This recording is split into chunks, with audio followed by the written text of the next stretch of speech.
and creating a sort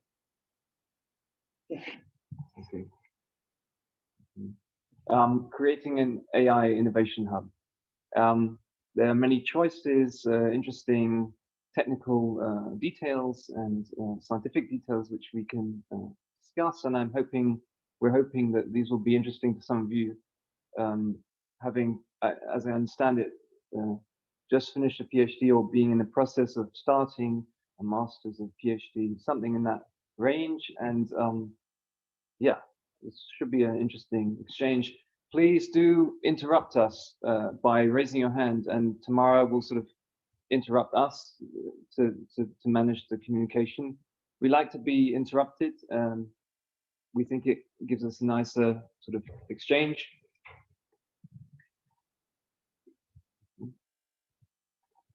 So who are we? So what is Lf1? So we are an AI innovation lab based in Berlin-Kreuzberg, and we are dedicated to pushing adoption of machine learning research throughout society.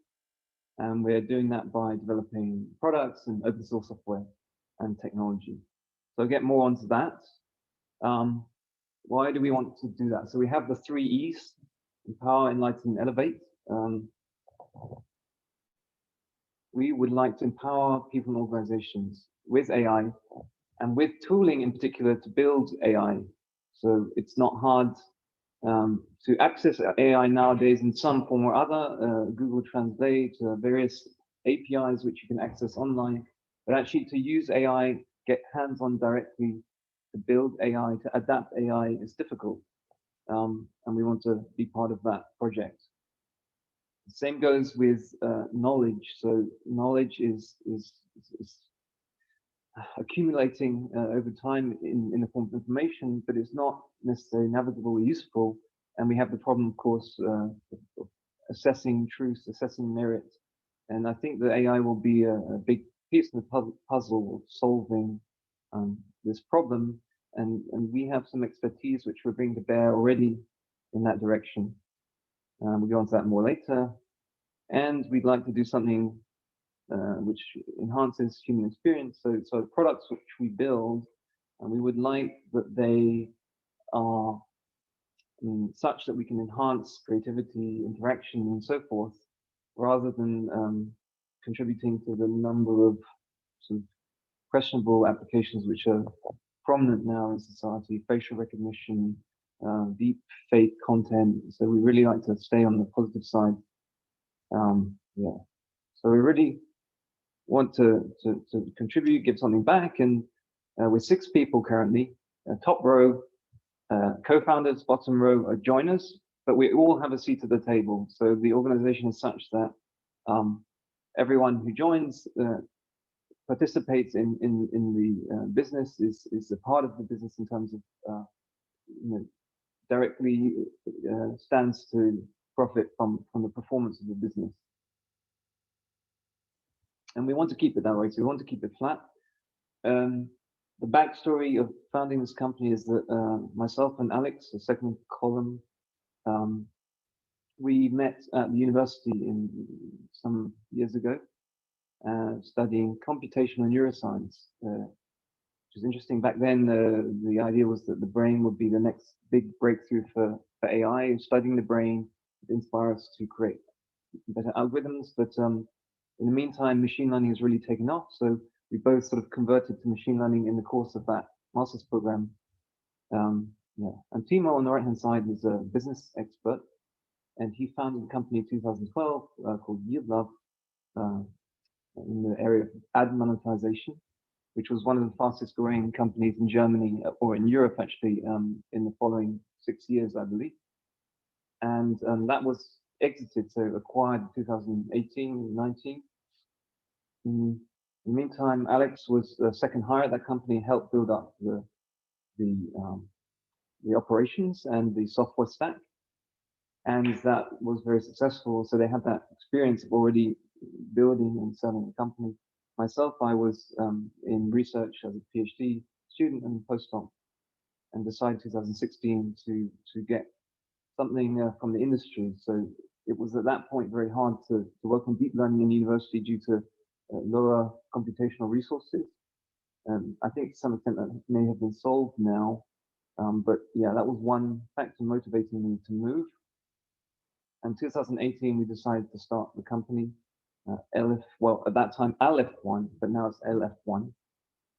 And we've been going now for just over 2 years, and going strong, and growing slowly, but surely.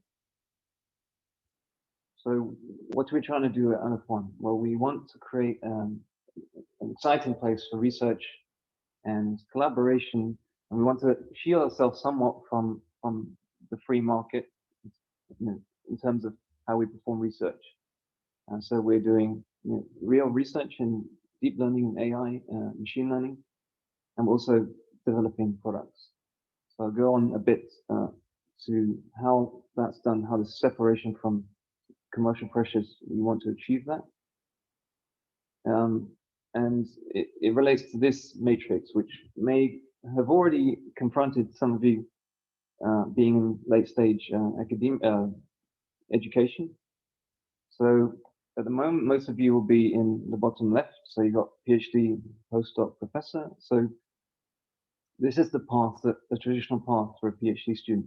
The idea is that you qualify, you get good at publishing, researching, writing grants, you progress to professor. Unfortunately, this is a funnel, ever increasing scarcity. And of course, if you can make it, you've got this reward of intellectual freedom, and you can own the direction of your research. However, that can't work for everyone by the nature of this funnel. And so where do we go then? So the traditional thing to do, especially as a technical person, someone in computer science, you've got the very great luxury of having all these companies out there looking for your skills.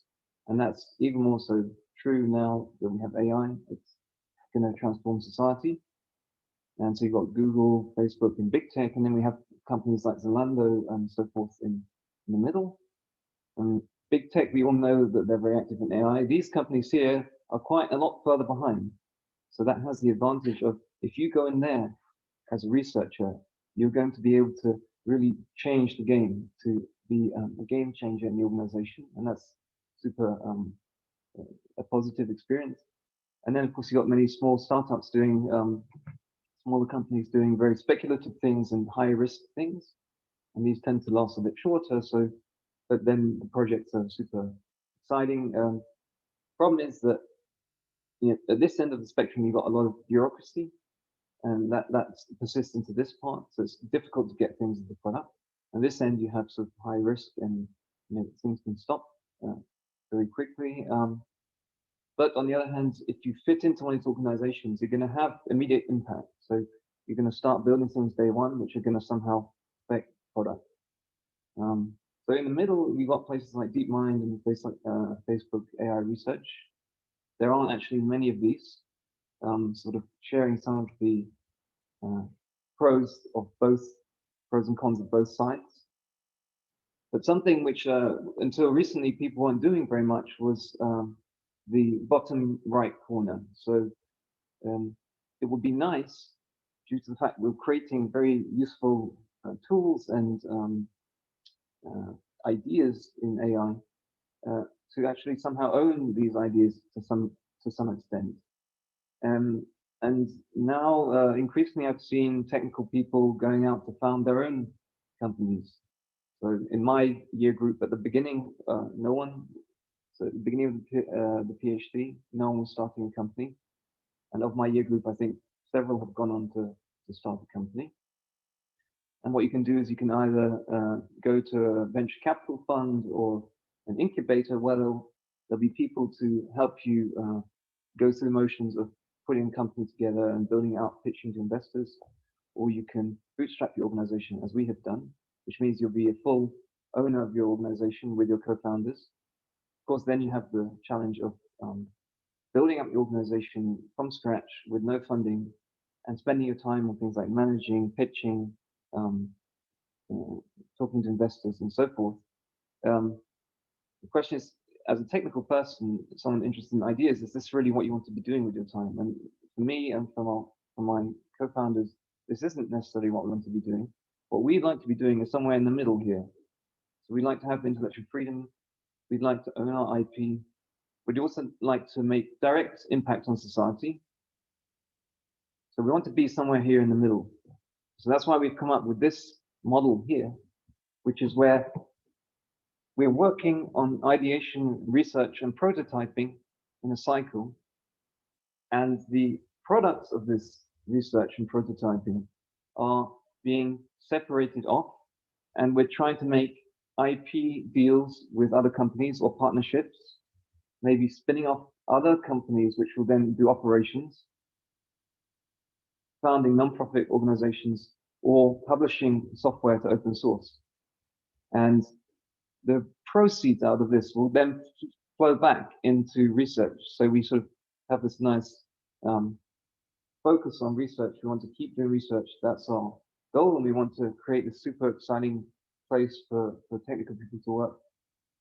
And we want to get to this critical mass where the ideas really feed off each other. And this has already started to work. Because some of the revenue, then we can reward the people involved, all of them. So how are we doing on this? So far we've focused on deep learning, NLP, information retrieval. We've done several things. So we built a search engine called Search. It's a search engine for e-commerce. And that was acquired by Attraqt last year, Attraqt PLC, which is a British company. I'll go on to that later. We also developed 2 open source frameworks, which we plan to open source in the coming months. So we're on this, in this matrix, we're here, IP deals and open source. We're already active there after 2 years. And this has allowed us to start to grow the company. Any questions at this point?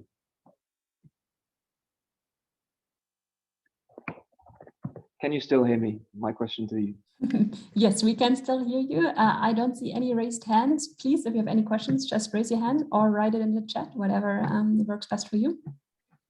So far that was sort of company, the philosophy, and what we want to do with the organization. And hopefully it gave you something about, you know, what's possible for a technical person graduating from their PhD. I never knew that people did this, but due to just accidents of circumstance, I realized that it's a possibility and a very exciting one in some ways. Yeah. So the first product which we developed was called Search. Due to my experience at Zalando and encountering the problems that a big e-commerce company experiences, we came to work on this field. It's Search is an AI-based product search and discovery suite for e-commerce. I'll go on to a demo so you'll see that in action. So essentially, when you're on a website, you want to search for things. There's a backend which powers that experience, searching, getting results, and we built one of those. But it had many features, so text search, reverse image search, recommendation, autocomplete, tagging. Anyway, this was acquired by a British company, Attraqt, publicly traded in the UK, and they provide services to shops. So they also provide services which power search and navigation on online e-commerce shops. So you can see that in the description here. And it was sort of a match made in heaven. They host some of the biggest e-commerce players in Europe, or in the world, mind you. And of course, it was a match made in heaven because in some sense, the products are similar, except that we are using a next generation of technology to do this. And they have this big customer base where things can go instantly live, and the opportunity to take our technology, go live with it in a very short period of time and serve the biggest players in Europe in the field was tantalizing. So they acquired our assets last year. Lf1 is our original name, and we're now called Lf1, which is sort of like acoustically similar, but like lexical, like the spelling is different, right? So yeah, if you want to know the backstory, we can do that in the questions. Yeah, so we're going to quickly demo this technology, and yeah, any questions? I was reminding you haven't minimized it. Yeah, yeah. Okay, no questions. May I ask a quick question? Yes. Was it in such a way that you know there is a demand for such a search engine, or was it that you came up with the idea and tried to sell it? Yeah, that's an interesting question. So we actually, to a great extent, work from first principles, but we did, of course, market research what's out there. But you know, we knew that the technology wasn't widely used, but that's different from is there a demand? You know, demand is like, does someone want to buy it? So yeah, this is interesting how to discover new avenues for research where you're looking to build products to bring to market. How you go about that process. Of course, it's not easy. If it were easy, then everyone would be doing it all the time. But yeah. Does that answer your question? Yeah, thank you. We have another question from Kirsten. Yeah, it's kind of related. Otherwise, I would have asked it later on. I was wondering, with your model that you showed, I was experiencing a lot of startups that kind of sold, like you tend to sell your product before it's done, which you have to do because you need the money, but then often they struggle to actually get the product going. So I was wondering whether you have experienced that your model, it looks like it could help in, I don't know, researching a little more and having more of a product or better product idea to sell it. Have you any, Well, I don't know, any comment on that? I've heard that as well, that people even sell ideas which don't even exist yet.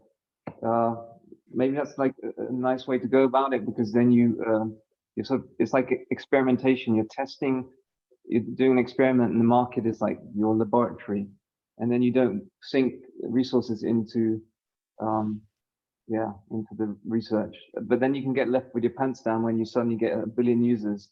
So yeah, I mean, for us, we want to create like very in the first instance lean products, or even pure intellectual property algorithms. But of course, we want them to be super solid when we go to pitch them to customers, and that the intellectual property sort of really speaks for itself. And then the second step of marketing, commercializing, and building up a user base, or if that's relevant to your product, we would like to separate that. Yeah. So I guess, Yeah, that so sounds good. Like it could be a good way to tackle this problem that is often rising. So yeah, exactly. Yeah. Okay. I mean, one thing is that so what you often notice if you look at some startups is that the idea is very simple. Even machine learning based ideas are simple. In some cases, it might be product tagging or image tagging. So you upload an image, get a human readable description or a label for that image. It's a cat or it's a dog. Something that is super trivial, you know, in terms of if you visited a machine learning course, then you could probably build that too. So in that sense, so the main challenge in there is to scale it and to get it to a level where you can serve many customers. Yeah. So that's kind of, we're more interested in sort of exciting, innovative products which are like on the cusp of research and product. So yeah, in our case, we want the algorithm to be so exciting that you maybe haven't seen it before, or not in that exact variant. Yeah. Okay. Yeah. Thanks. Yeah. Okay. So should we continue, or do we have any other questions? Yeah, I think let's move on. Okay. So here's the demo of the technology. So I'm logging into, this is a video. I'm logging into the Attraqt. It's called Spreadhopper. The product is called Spreadhopper. I'm logging into their platform, and I have some e-commerce products hosted there, data, and I'm searching on the left. And I'm searching with natural language, and you see there's a autocomplete. So what the autocomplete is doing is giving me ideas of what I might want to search for based on user data. And then of course you can execute a search. And it works just like a regular search engine, except that what's entered here doesn't necessarily need to correspond to what's actually on the product data. So we'll see that in a second. So firstly here we have robust autocomplete. So based on what you've typed, it's retrospectively correcting your input based on what it thinks you might want to type for. So there we already see the first entry of AI, predictive autocomplete, retrospectively correcting your typed errors and giving a sort of probabilistic readout of what's the probability that you're going to actually want to type that. Okay.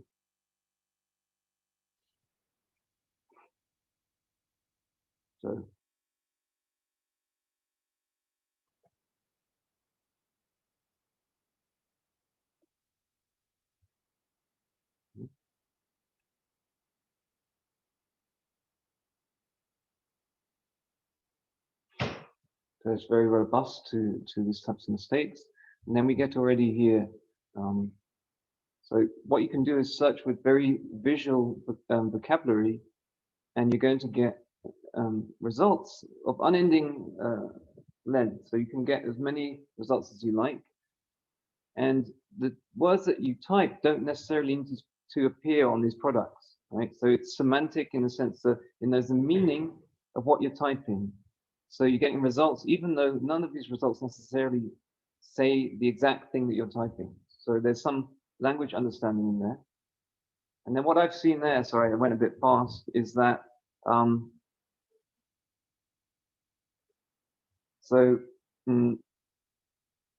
corresponding to the results here, you've got recommendations for similar products which might interest you based on the look and the meaning of the item. So the type queries have a meaning, and the products themselves have meaning. And based on the meaning, we're recommending similar meaning products in some sense to the user on the right here.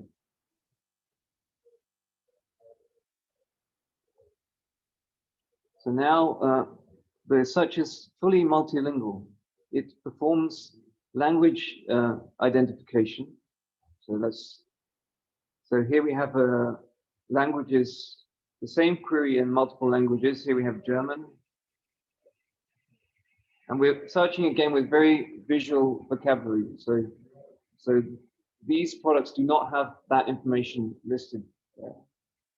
And there's one model running in the background. There's not a bunch of sort of logic. It's simply performing language identification and searching correspondingly. So we're into Russian here. So you see that essentially it's inferring the meaning of these queries regardless of their language and regardless of whether the information is listed on the product or not. And you can do a cool thing, which is sort of mixed languages, which actually happens more often than you might think, especially in Chinese and Russian.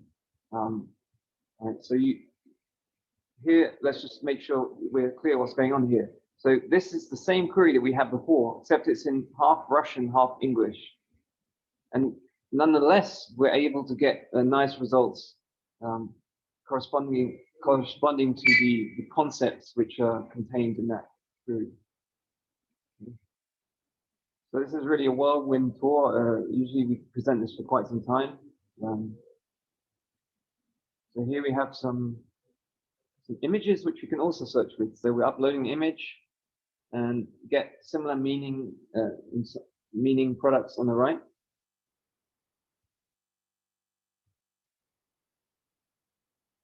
Right, and then we're performing bounding box regression. So we're actually getting the item automatically identified on the image based on intelligence, so image intelligence. And right, so you select female, you can search over female items. Yeah.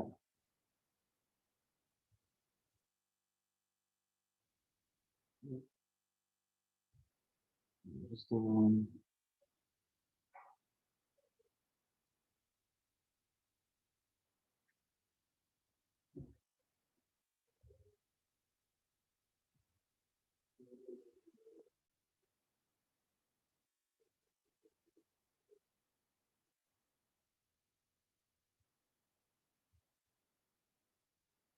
You can see that we can toggle between the items which are identified, and you have results for each of the items. So the logo, pair of sunglasses, white sneakers. Right. So that's a tour of the software, the technology. So we've got semantic multilingual text search. We've got similar product recommendation. We've got robust autocomplete, predictive autocomplete, and we've got reverse image search with automatic item identification for fashion. And we do this also for other verticals, so not simply just for fashion, but for, you name it, hardware, furniture, and so forth. And this is now owned by Attraqt, and they market this to their biggest customers, and it's live in some of the biggest shops in Europe. So, any questions? Yeah, Gregor? Yeah, what training data did you use? Where do you get the training data for that? So we're partnering with Attraqt. So of course they have servers which collect activities, and we can then align activities with products. Yeah. So I'll go on to that a little bit in a sec. Actually, for some of these products, there's some other manual labeling involved, but of course we can't go into details there. It's a secret, I guess. But, yeah. So I guess you're going to tell us a bit of the magic behind it, or should we ask now how it works that you match different languages? We'll start with the ideas which are influential in this intellectual property, and it's not a secret that so when Attraqt markets this to customers, they give you a little sort of insight into how it works, and it tends to be a good tool to know how powerful the method can be, that it's self-learning, that it's powered by deep learning. So the power is there, and it's a project to, when you integrate this search engine, you're making an investment in the data which will be collected specifically for your website, and optimization which will occur correspondingly. If it's not a secret, do you use some kind of NLP transformer like BERT or GPT-3 or 2? So there's lots of transfer learning going on. We have many different networks, but they're sort of self-developed, so slightly, yeah, that's a sort of secret sauce in some sense.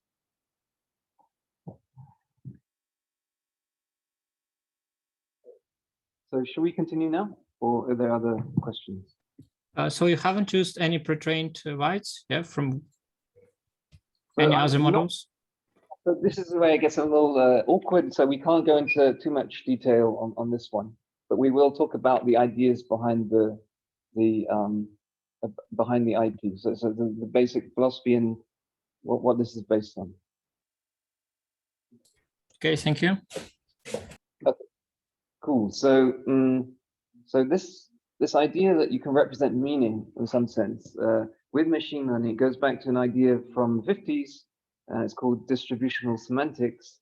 And the idea here, which maybe you've encountered a bit in the summer school or elsewhere, is that imagine we have a word, barked. So we all know what it means, but imagine you want to somehow get down to the meaning of that. How could you do it? And one way is to say, okay, I have usage of the word barked. I have many contexts which I can scrape or get from data, textual data, and I can say, here's a window of data. These are the words which occur in the context. And by looking at this context here, I see, oh, it's something to do with dog. That seems to be confirmed here. but I don't necessarily know if it's happy or sad or happy or unhappy. So it's some kind of exclamation, then you have a cat. So okay, yeah. So in some sense, by looking at the totality of such context, I can get an idea of what this word but means. And probabilistically speaking, what would be nice would be to say, okay, given the context, can I describe the probability distribution over words which could be an anchor for that context? And likewise, the converse. So these words which occur in the context are sort of positive matches or positive examples to that anchor. So in machine learning, we're good at learning about probability distributions. And so with this idea that semantics can be described by probability over context, or words which can be found in the context. So the idea that meaning can be described through a probability distribution given a context fits nicely into something called representation learning in deep learning and machine learning. And the idea here is that I have this anchor word here in some representation, some vector space. And if I have a positive match, which occurs in the context, then I would like for this representation, so this is a description of the method in some sense, these guys to be close together. And for matches which aren't, or so for words which aren't a match, so for words which are sort of negative examples, I want them to be far away from the anchor in this representation. So there are many papers on this, and it's been called variously metric learning, Siamese networks, these guys. The idea is that you have encoding networks for your anchor and for your positives or your context items. And out of these, you get some high dimensional or medium dimensional representation. And you have a loss function which describes how well something fits together. So let's have a look here. So here we have this, it's called a contrastive loss, where we say, okay, we have representations of our anchor and our negative examples and positive examples coming out of these networks. We have some measure which can, in some sense, compare these two. And this can be sort of anything you might think of, various things you can do in vector spaces. And what we want is, by minimizing this, we're ensuring that the positive match here is measured to be bigger than the negative match. So the similarity of these two is forced by this loss function to be less than the similarity of the negatives. So this should be smaller than this one. And of course, you can threshold it at 0 because you don't want this to go off to minus infinity. Otherwise, you get sort of, you're not going to learn much. Right? And there are many variants of this. There's like the super simplest versions of this, many papers and informations about this online. So previously, we talked about learning the meaning of words via a technique like this. But currently, people like to do things with images and text and audio, and applications in general use a variety of sources of information to do what we like to do. So in e-commerce, we have images, we have titles, we have text. Yeah. So there was a high impact paper this year by OpenAI, which showed that you can learn a super robust classifier over concepts and open concepts, in the sense of any concept you might find in natural language. And you can apply that classifier to images. And the classifier can learn to basically recognize concepts which it hasn't necessarily seen in training. So this is called zero-shot learning, transfer learning. And it's particularly useful in commercial contexts or in general. And the idea here is that you have features or input data X, and you have labels Y. And in training, you've seen sort of class 0, class 1, up to class N. oops, sorry, class n. And then in test time or in inference, we want our model to be able to recognize completely new concepts, which we've never seen in training. You might think, well, how's that possible? If I have a classifier, I've only seen the classes which I've seen. How can I, it sounds like magic. And it is cool, I agree, but it's possible.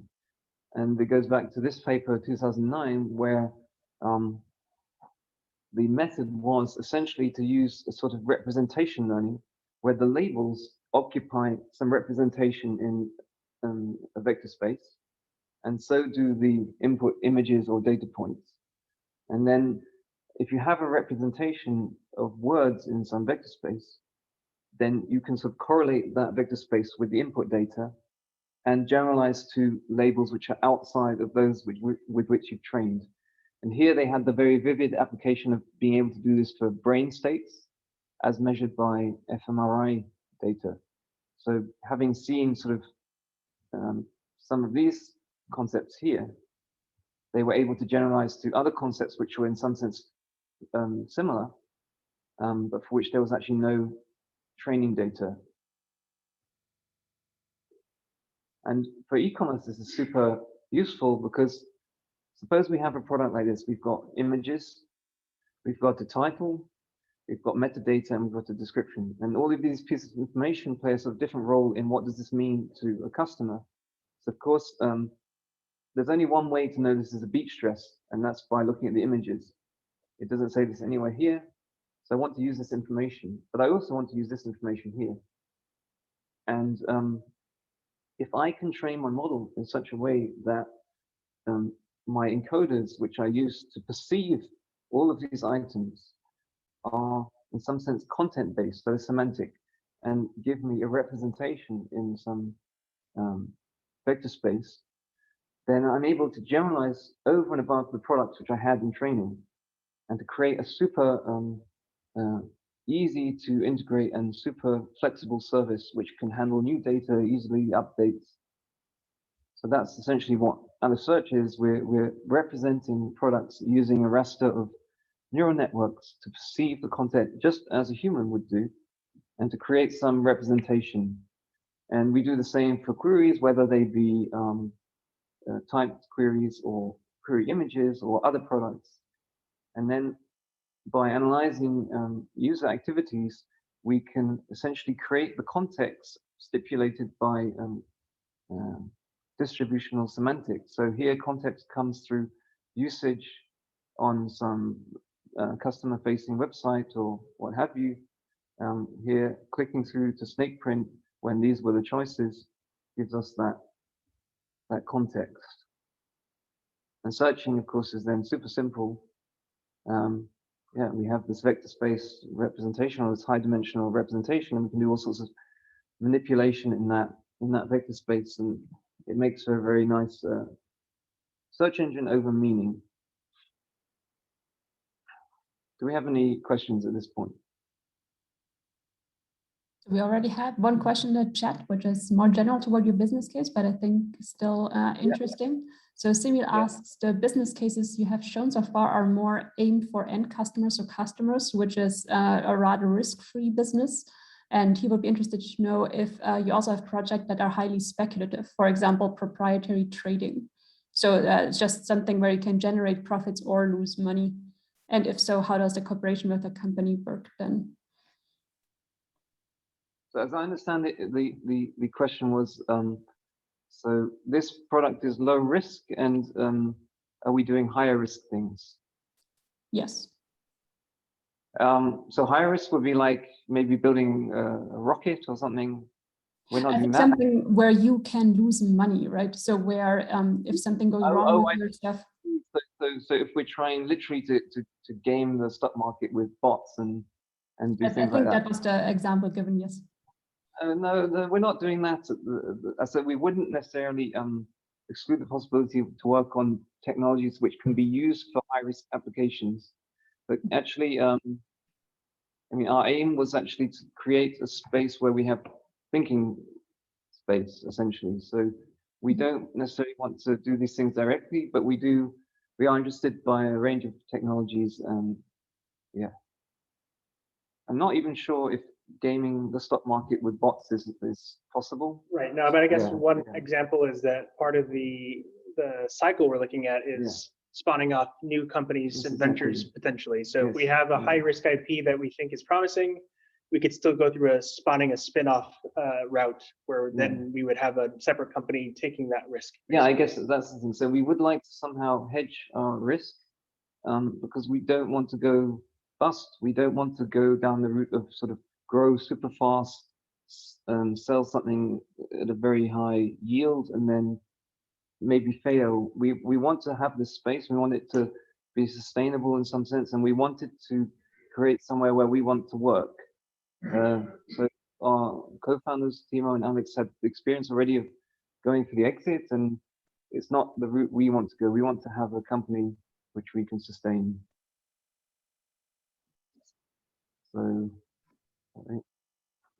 So before I hand over to Sebastian, who will talk about working here, I'd like to talk a bit about the engineering choices we've made and the types of things that you have to choose from when you're starting your own setup. But how much time have we spent already? Half the time. So we are 45 minutes in. Okay, so I'll try to be brief, and then we'll have time for questions at the end. So there's a bunch of stuff you need to choose when you start your AI startup or your enterprise, and some of these will be probably familiar. How do I train models? Where do I train them? How often? Which language should we use? How should I set my models? Shall I use PyTorch or TensorFlow, or shall I like build my own framework? Or which cloud provider should I use? Super new technologies for scaling services like Kubernetes, and these can be difficult decisions to make. And I just thought maybe it's interesting to know what decisions we made. Yeah, as always, ask questions. So we decided to go for these guys sort of in our central stack. So of course we use Python. No need to use sort of super low-level programming language at this point, because there's an API to those languages from most of the packages for AI. MongoDB is like a nice unstructured database, so we went for unstructured rather than structured. We went for AWS because we just knew it, and they also have these programs where you can apply and get some funding to start up your company with some compute for the first year, and that's nice to experiment with. Yeah, maybe the most controversial thing on here is that we use PyTorch instead of TensorFlow. So I think the dogma when we started was that TensorFlow is like the only thing you can use to go to production. And we didn't, so it was a bit high risk in some sense that we chose PyTorch rather than doing TensorFlow. But we disliked TensorFlow that much at the time. It was before TensorFlow 2 that we decided to go for PyTorch. And actually, around that time, Facebook was starting to support it, and then there was this transition to there was this transition to production style tracing of operations in PyTorch. So that was actually a really good bet for us in some sense. There's also still a few rough edges there, here and there. But one of the advantages there was it was like very easy for us to build like simple servers in Python. So that was another dogma. You can't serve anything in Python. That's not true. We serve a lot in Python, and you can scale it, and you have all these technologies to scale deployments now. And we moved to Docker very late in the day. So the idea was that it should be really easy to start working on this code. So data scientists who were going to start with us, we wanted it to be not too have too much of the flavor of software engineering. So Docker, we use it for production, but in development, we have a very free and easy way of going about things. And in doing so, we avoided some of these things. So at the beginning, we didn't use the cloud at all. We actually used these guys, Beauty and the Beast. And they sit in our back room. And the Beast is much bigger than Beauty in terms of computational power. So that's why we and it looks sort of a little uglier. Yeah, but we also avoided sort of complex tooling for software, scaling and so forth initially, because we want, like as I said before, we wanted to make this easy to work on for research and AI. Yeah. So I'm going to talk about how we did some of these things. So we want to avoid getting locked in by the cloud. So AWS has many services for machine learning, which we didn't use. So we have a package called Shu, which we use to essentially deploy training. So what you do is instantiate an instance of computation, essentially. That's the beast. That will be one of those computers on the previous screen. And then we create a job which has some program that you want to run to train your model, and a description of how you want to run the training. And then you press deploy, and then starts training on that thing, and it gets logged in the database, and you can look at the output and stop the training and so forth, and a bunch of additional tooling around it. But what was nice about this tool is that then we can easily toggle to massive resources in the cloud by defining a different resource.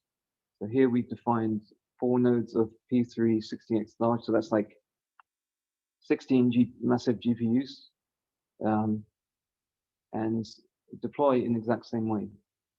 So what that allows us to do is say, okay, now we want Google Cloud. And so we then do a bit of refactoring here or add some functionality, and we're ready for Google Cloud. Or we go back to in-house, and everything is logged and tracked in the same way. So that was something that helped us. Training, so this is a typical schema that you might see, is that when you serve a model, or when you train a model, you need to pre-process your inputs. So you do some pre-processing and then you save it. And then in training, you iterate through batches of data after saving this prepared data. And then you get your model sort of takes tensors as input, and then you get a loss which you differentiate. Take a step.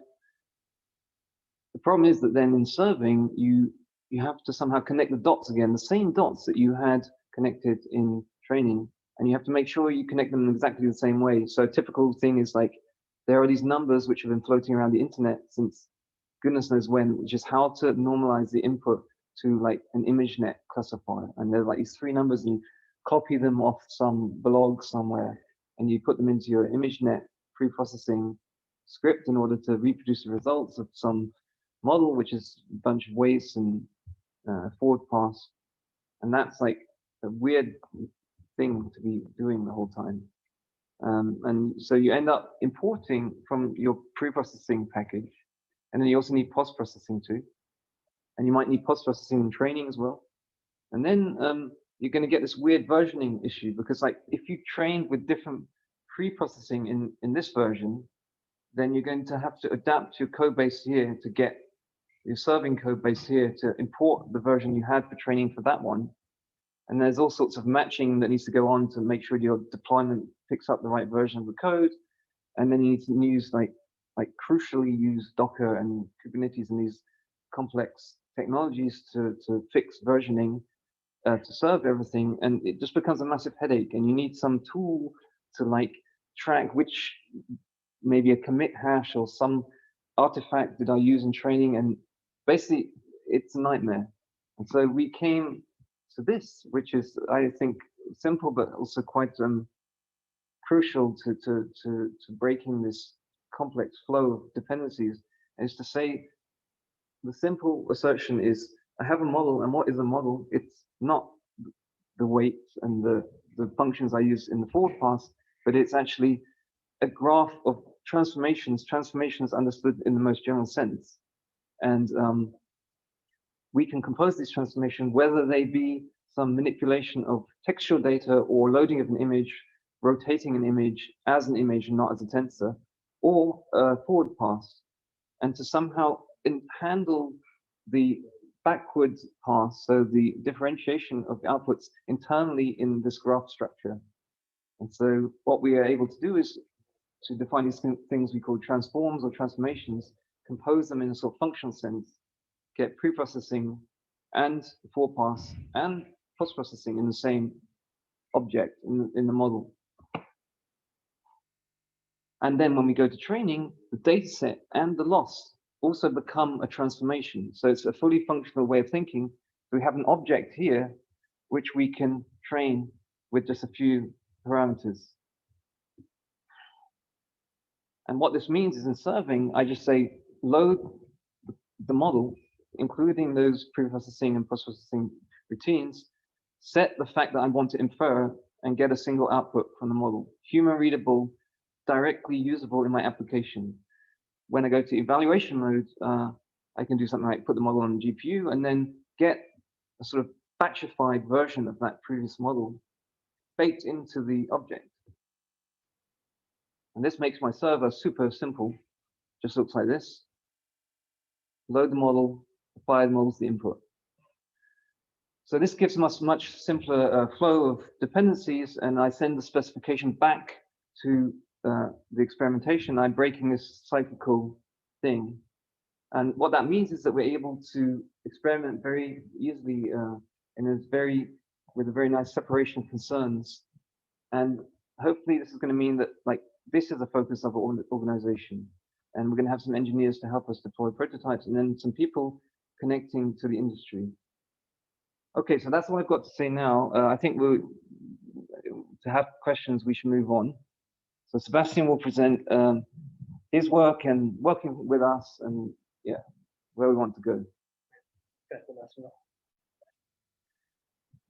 One more thing, just in case. Oh yes, we'll get some. All right. Hello, everybody. My name is Sebastian, as Duncan already said. I have been working at Lf1 for the past 6 months, just about, and it's been very exciting so far. I wanted to tell you a bit about my work here. So, first of all, I know that many of you are in a situation doing higher education, and I recently came from that, actually. So I just finished up my PhD in theoretical chemistry in 2020. And then I recently moved to Berlin just last year, and I was very interested in pivoting actually towards AI research. And my original interest in AI research came from my PhD thesis, where I used Gaussian process regression to do modeling of potential energy surfaces for molecules. Now, when I wanted to pivot, I was actually much more interested in tasks like NLP or computer vision, which is what I do on a daily basis now. And to get to that knowledge, in parallel for my job search, I actually took online courses at Deep Learning from Coursera, and also got practical experience with Kaggle, doing competitions to learn things like PyTorch. So even with just learning those skills in a short amount of time and relying on my experience from my PhD, I was able to successfully get enough experience to be successful in getting hired by Lf1, which has been great so far. Just to emphasize some marketable skills that I didn't really appreciate that I had that have been immensely useful to me in this job, of course, are programming skills, C++ and Python, and then things that we pick up during our education. So project management and organization, research and management as well. So I'm very capable of running digital experiments, forming conclusions from those, and then presenting my results in a way that we can easily progress and improve our models. And this has been immensely helpful.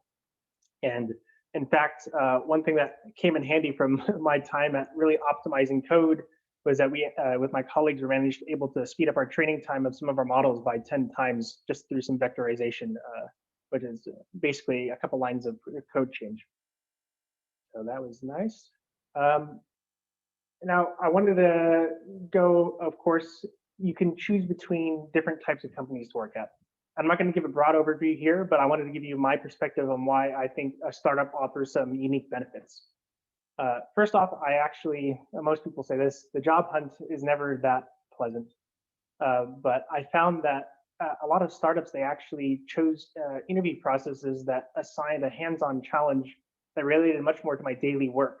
It made me feel that the company was looking for someone with the specific skills that they needed, and it didn't feel like I was just taking a standardized test and going through this long, drawn-out interview process.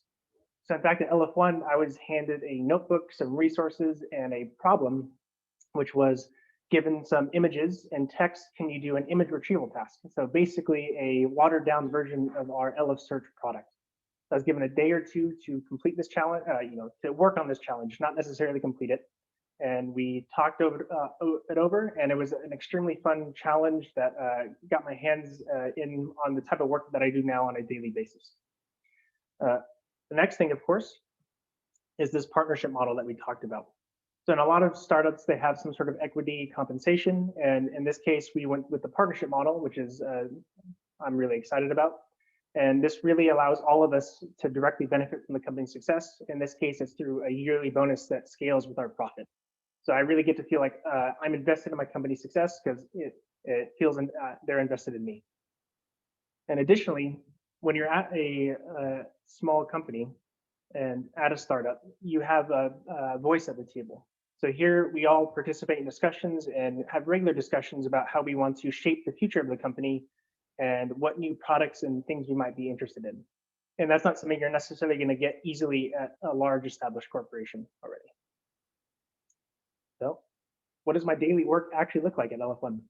I would generally say it splits between two realms. So I have, of course, software infrastructure, where I help develop the code bases for Elephant Shoe that we're planning to open source next month. And we have, of course, provide technical consultation to our business partner, Attraqt, and we do that on an ongoing basis to help improve models and come up with new products. And then the other half, which I get to enjoy, and I didn't know I could do in industry, but I do actively now, is scientific research. So I read the latest AI research on a regular basis. I constantly pester my colleagues with new papers that I find. And I get to improve existing models through active experimentation.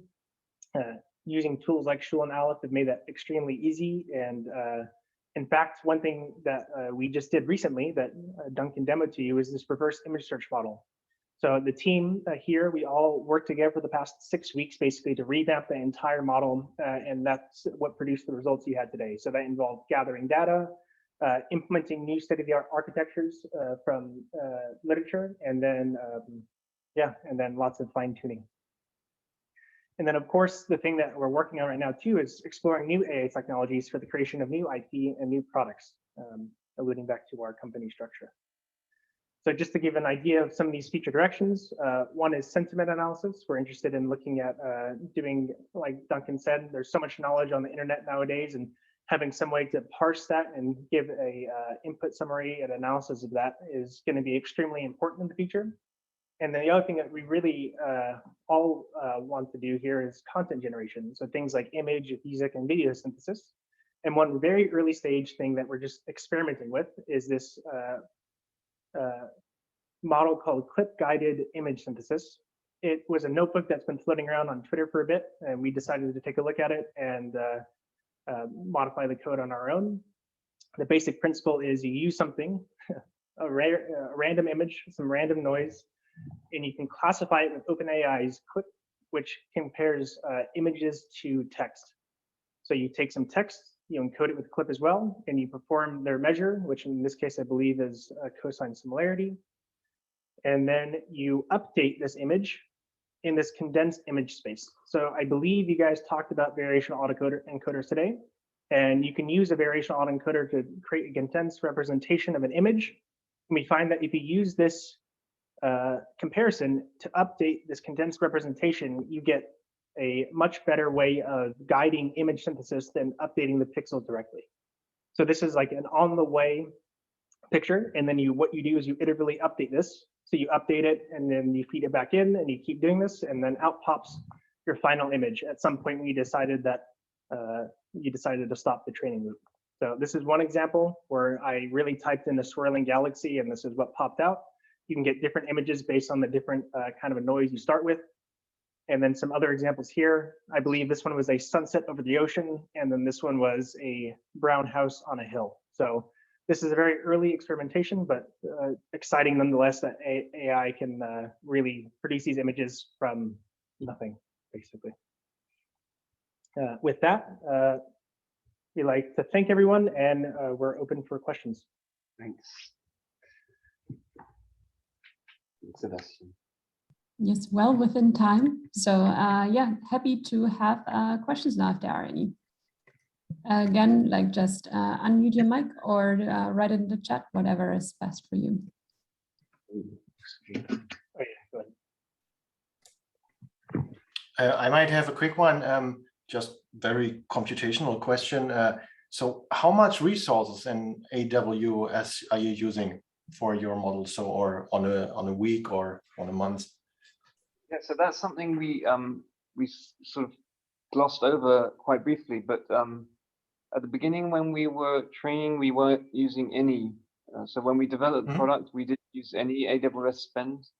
And when we went to production, we were using like a couple of hundred a month at the beginning, and then as more customers came, a couple of thousand. So, but this is like, that was actually a cool thing, that using semantic models allows you to avoid this daily retraining situation, which many companies have in this AI space. So retraining the model for the latest data from today.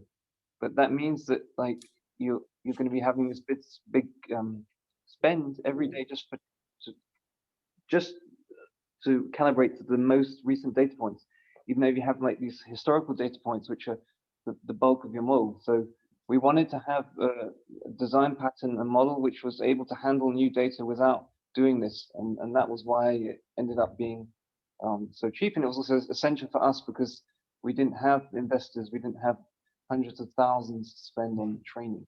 And also a nice point is that these models are very impressive, and we're able to do these trainings even on a gaming computer. We don't need some huge amount of resources on AWS to train like the next GPT-3 to achieve these results. You can really fit this on something like a computer. And that's another good point, is that so when I was in research at Zalando, there was a new model published by, I think, Allen NLP.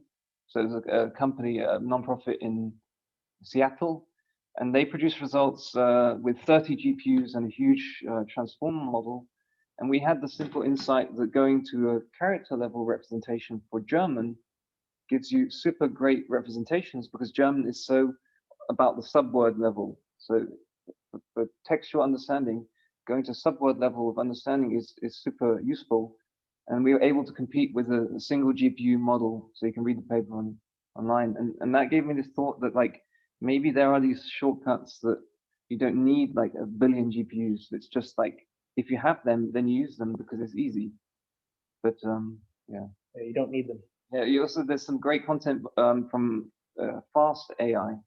It's a company owned by a chap called Jeremy Howard, and they're dedicated to education, and they have some great blog posts on this topic. Like a typical spend for training like parallel architectures over multiple GPUs could be 10 euros if you did, if you use the cloud in a clever way. But if you use it like in a very naive way, you can go spend tens of thousands like in no time at all. Yeah. Thank you. We have another question in the chat, that is, would you say that abstracting models away from PyTorch using, for example, and I'm sorry if I'm mispronouncing that, ONNX, do you know what that is? Yep, would help. The file format .lf popped up. Is this a proprietary alternative? Yeah, it's not really the same. So, and currently we only have PyTorch support, but there was a thought to move to like flexibility in terms of how you write your forward pass can be either TensorFlow or PyTorch or something else. There are some cool other stuff coming out from Google, but ONCS is like different. It's not like you can toggle between this and that, but here's a representation of the computational graph, which is abstract and not necessarily like something you can use directly. You still need to import it into your framework. And personally, I've never got it to work. Like it's this great idea that was like living on forums and people talking about it. I could never import a model, and I just gave up. And in the end, like I wanted to use PyTorch, and there was always something available. Yeah, but it would be nice if it were easy and if it worked. But it seems to be some systemic problem. Right. To bring up the point on the Lf.format, so that is going to be a part of the Lf package that will be open sourcing next month. So that will be coming soon, and then everyone will be able to get to use it. So open source on GitHub. Yeah, so some kind of alternative. And there we have really like the emphasis on transparency. So how is this model built? like, can I quickly make an edit? Whereas ONCs is like you have,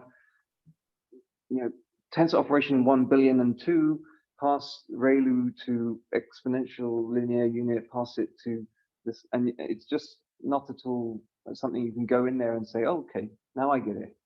And we want to have something where, like, on top of this software, you could build a GUI, which instantly gives you some kind of graphical representation of your model. And maybe you might right click on the node and see the source code or something like that. Yeah.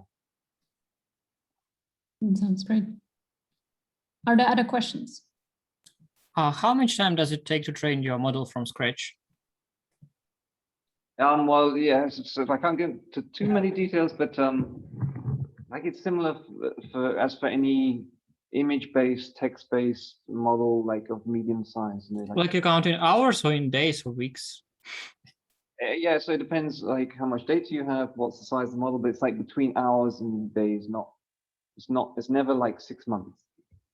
Right? It's not like these GPT-3 models, which are like amazingly, what they can do is amazing, but if you're a small startup, you're going to have your work cut out serving a model which doesn't even fit on a single client. So you can't even fit it on a single GPU. So then you're never going to build that. And that we see that already, like there aren't this wealth of people building their own GPT-3 and serving it, and that's still coming. So I guess people will be working on condensing those models. Right? So there are already like smaller implementations out there, but they tend not to be as good. Yeah. There's another question in the chat that he's asking, do you use DVC?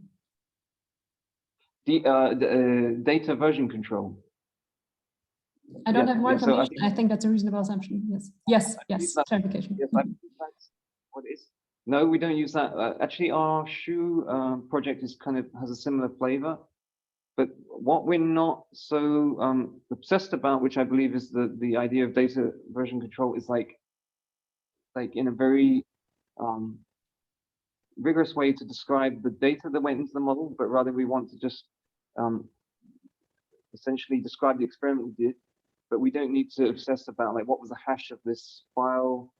This time, that was my understanding what data version control was. But yeah, that's also a cool thing you could use for reproducibility. So Shu, the focus is like this toggling between resources, because ultimately, like I never had the problem that like I thought, oh, my model is broken, there must be a missing data point. That was never the problem. The problem was like, what version of the software packages did I use, and what code did I use to execute it, and then can I quickly deploy it? Like, or do I have to spend an hour like toggling around with some stack, Terraform or CloudFormation or what have you? Does that make sense? Like, there's no feedback here, so I don't know. Yes, I think so. To me, that makes a lot of sense. We'll see if there's a follow-up question. Yes, also replied in the chat that sounds very sensible. And one more general question from the chat about forming a startup team. Because work can be stressful and challenging, especially in the beginning, due to fundraising, working on a product and pitching here and there. So the question is, how did you find your role in your team? And how did you perform during challenging times? And how did you choose new colleagues? So I guess 3 questions in one. So the founding team, so we knew each other for over 10 years in my and Alex's case, and over 20 years, or I believe it's something like that. So they were even in the small school, the primary school or middle school together. And that has the advantage, I guess, when there are problems that you can always like, you have your friendship that you can, you have built up all that trust over those years, and then you're better off. But of course there are hard times. Yeah, what we didn't have investors like calling us up and saying, what on earth are you doing with our money? So that was nice not to have. And choosing the people, I mean, so Sebastian already talked about this, like hiring people. It was like we wanted really people who are going to have a seat at the table, as we described, and that we can have fun with, that we would get on with in our free time as well, and also who share the philosophy and of course, very important. It should be super competent technically and like technology, enjoy science. Yeah. So one thing we found when we were in industry, we had a lot of like scientists who went to industry and they didn't really like software. And so I guess that's an important thing to think about. Do you like software? Because ultimately the science is central, but you perform the task using software development techniques, and you kind of have to lean into it a bit and adapt. And I had to go that path, like never really developed production software before. But you know, it has its own intellectual challenges, and that's also an interesting thing. Anything you want to add to that? I think it sounds right. I mean, I felt like in the interview, it really felt like they were, the interview process was done in a way where they really nailed in to see if I had the skills they were looking for. Because basically I'm doing exactly the same work I did when I was tested. So what happens if you go to like Amazon or Google is they'll say, write me quicksort algorithm, write me quicksort in a language of your choice. Yeah, and I've never written a quicksort algorithm before. So and you'll be applying for like senior data scientist. Yeah, something like data insights team, where you'll be doing things like, you know, SQL queries or something, and that's usually not very useful. So. And then there's that big programming challenge, programming interview book, like 1 billion problems to learn by memory before you go to. Right. Kirsten, I think there's a hand. Yes, we have another question from Kirsten. Yeah, I was wondering. I'm very interested in your business model because it sounds great. But it also sounds like there's a lot of things going on all the time, and so I was wondering. I think getting into how you organize it is a little too much, but how much do you organize it if you're so little people and there's so much you kind of want to do and you want to have like free time or time to explore and evolve? Yeah, how much do you organize it? Okay, like you mean like how we plan our time or how we assign? How does it work, like on an everyday basis, to work in such a business? Everyday basis. So just before we do that, we got a problem with our TV. Looks like it's about to turn off. Okay, we've got it. So yeah, everyday basis. So we try and, because we're small, we experimenting a little bit with different models, but we have resources we're required to commit to the partnership we have now with Attraqt, and that gives us some revenue, but it's only a certain subset of our resources, and the rest we can choose ourselves.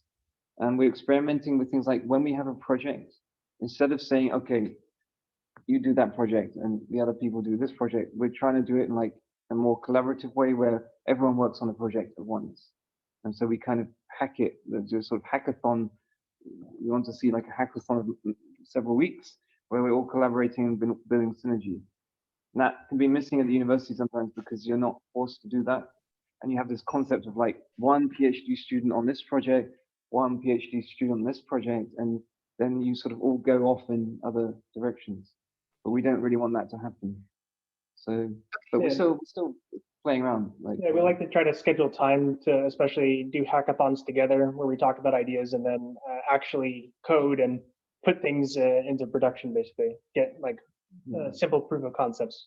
Yeah, and there's like the daily work that we have to do every day anyway, like maintain some support cases, but like very low level. Yeah.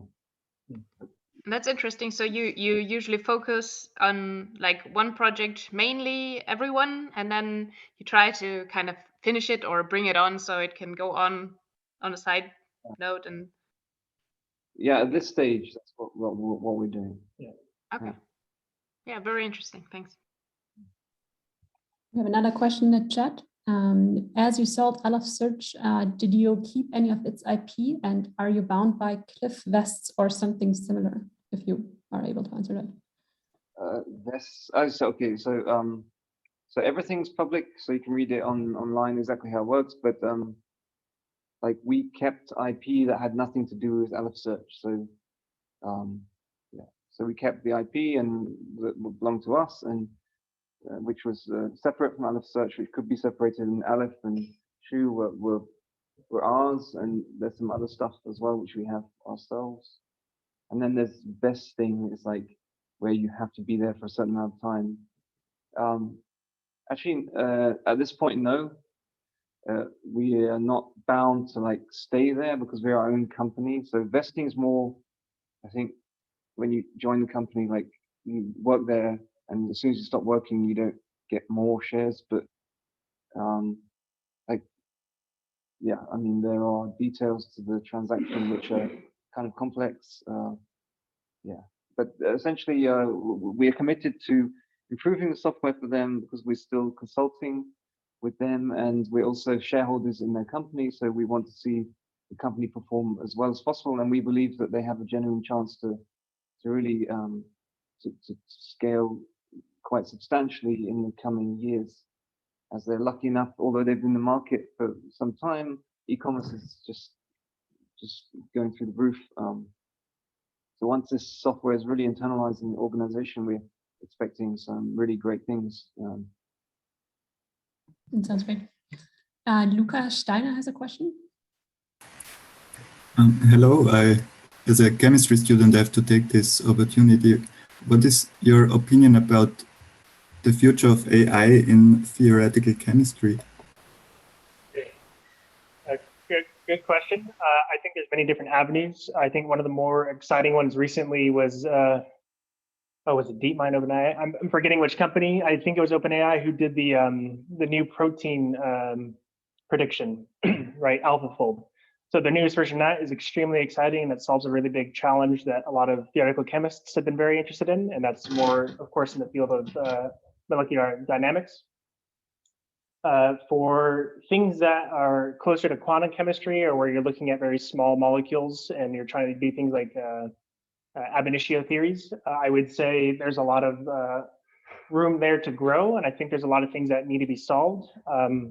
I wouldn't say there's any silver bullet there yet. I think it's really an open question, but I think it's looks very promising to accelerate these calculations. So, you know, I specifically did work like that, and I'm excited. I'm happy with the PhD work that I did there.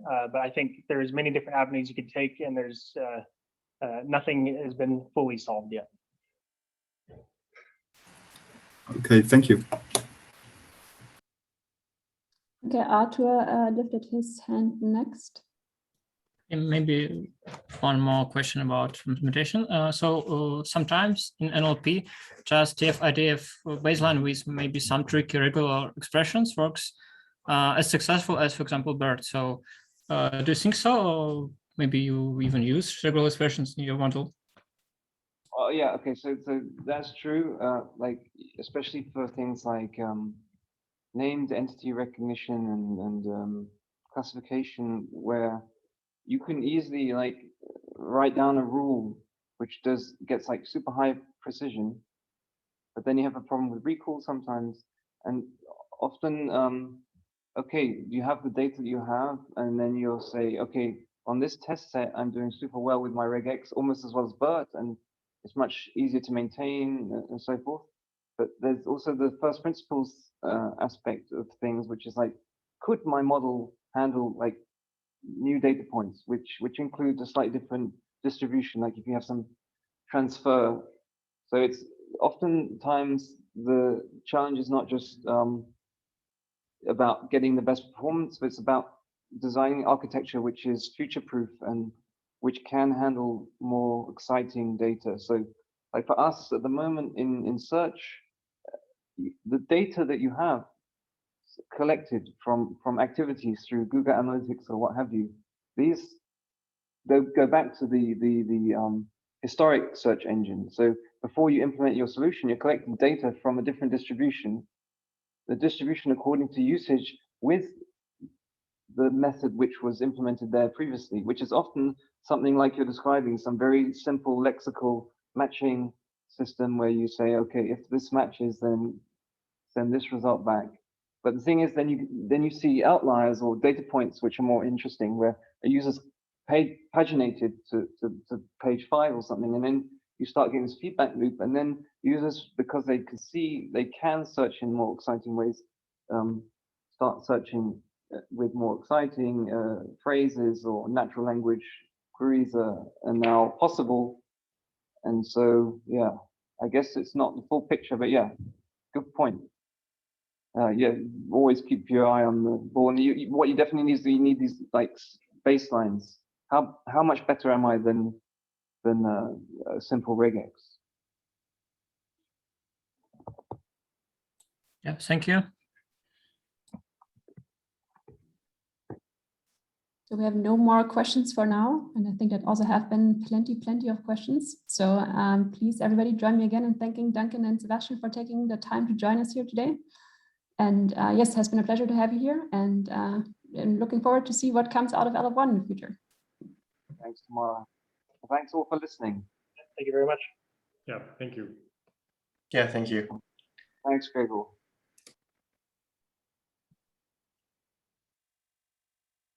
Okay, Just one, are they gone already? Yeah, okay. Well, Ah.